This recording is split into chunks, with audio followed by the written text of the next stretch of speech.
Everyone, it's Argonath here from The Right Way, and more news. This is just keeps coming and coming. More news on the fallout of News Hub closing their news operation.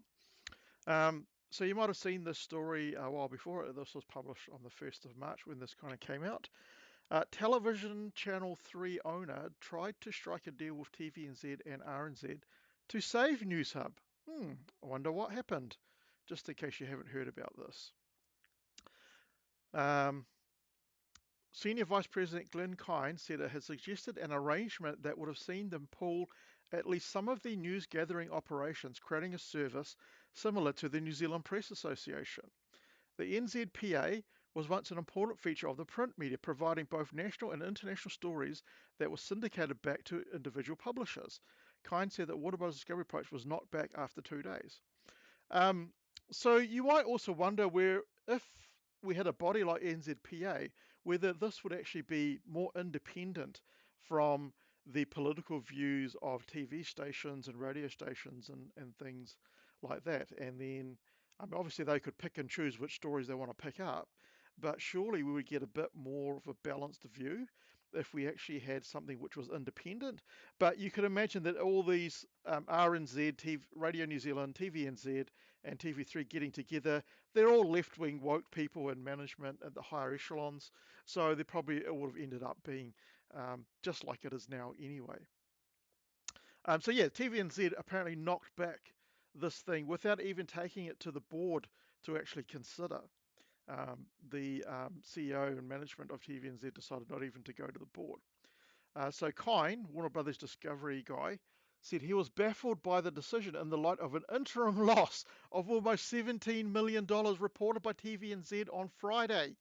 I mean, you'd think that TVNZ must be swimming in cash because they don't need to save any costs, which was what TV News Hub was proposing. We'll get on to the loss in the next article. So this is kind going on. What I proposed as a way to help the news media in New Zealand was something similar to what NZPA was, a shared news gathering service formed out of TVNZ and News Hub newsrooms supported by Radio New Zealand that would then create and license content back under agreed independent editorial guidelines. It makes sense, right? New Zealand is a small country. There's only 5 million, about 5 million people in this country, and a small percentage of that watch the news, right? Or read newspapers. So it would make sense to, send one reporter out to a story who then does the story, and then you could then all the TV stations and radio stations could then use that, and you could save costs that way. But TVNZ, because they're a state-owned enterprise, they think they can just get the money off the government. Well, they're in for well. I'm pretty sure they know they can't do that, but they seem to be making decisions like they think they can do that. When we left the meeting, I felt like it had been well received, but it didn't have an expectation either way. 2 days later, TVNZ chairperson Alistair Carruthers communicated to us they had called an extraordinary board meeting the very next day. Oh, the board did discuss it. Okay, I'd read somewhere that they didn't. So they did discuss it. The board discussed the idea, but will be passing on it with any further discussion.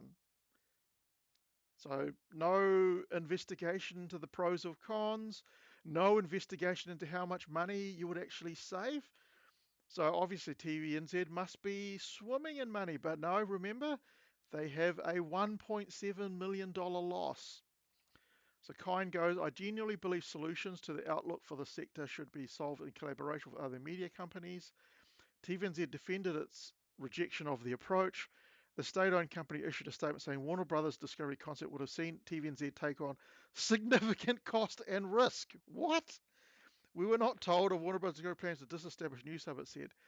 Our results today show we need to focus on ensuring the sustainability of our own organisation to cut costs. You stupid fuckheads in TVNZ.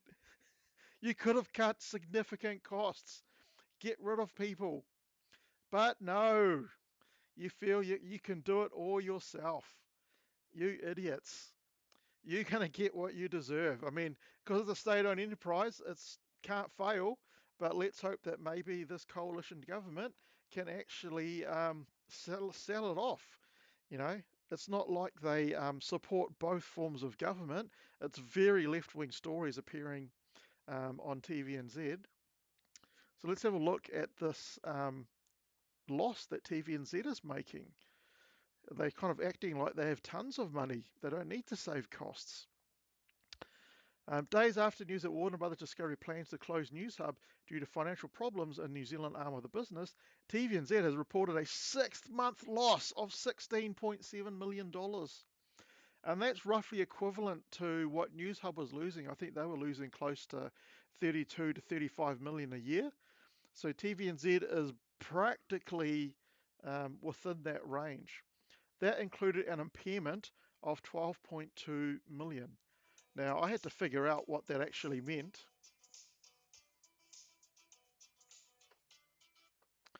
I had to figure out what that actually meant, and it is basically an asset is impaired if its carrying amount exceeds its recoverable amount. So if you're carrying $2 million in assets, but you can only recover $1.5 million if you liquidate it, then you have an impairment loss of $500,000.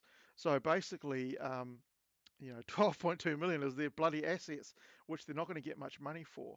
TVNZ said that it reflected a declining local advertising market. I wonder why? Because all the woke stories you do, you piss off more than half of the audience. It's more like 60% of people that are centre right. TVNZ said total revenue of 155.9 million represented a 13.5 decrease from last year. A challenging trading environment has seen significant reduction to television advertising revenue, while digital revenue continues to increase year on year. Expenses were 10.7 million lower. Digital generates nearly a quarter of TVNZ's advertising revenue, and this percentage is increasing year on year, but it's never going to get the state that you want it to get to, because no one goes to TVNZ generally to watch shows and things. We have things like Netflix. It's only stuff you can't get on Netflix where we actually people will actually go to it. So you're on a losing money there. Anyway, TVNZ are coming up with an announcement, I think tomorrow. So we'll have to have a look at that. But I'm pretty sure that there's going to be some big job cuts appearing for people in TVNZ. So I'm sure that a lot of people are pretty worried right now. But, it goes to show you move towards the left and you don't cater for people of all political opinions. If you just want to run left-wing stories that bash the current government or right-wing people or conservative people, and we've seen many, many, many examples over the years during the Ardern government of news media companies not doing their job and holding left-wing governments to account, but they seem to be doing all they can to hold right-wing governments to account. Anyway, hope you enjoyed this video. If you didn't like the video, then you're welcome to give it a thumbs down. If you did like the video, then please give it a thumbs up. If you like my content, please subscribe and hit the notification bell, and hopefully I will see you in the next video. Bye.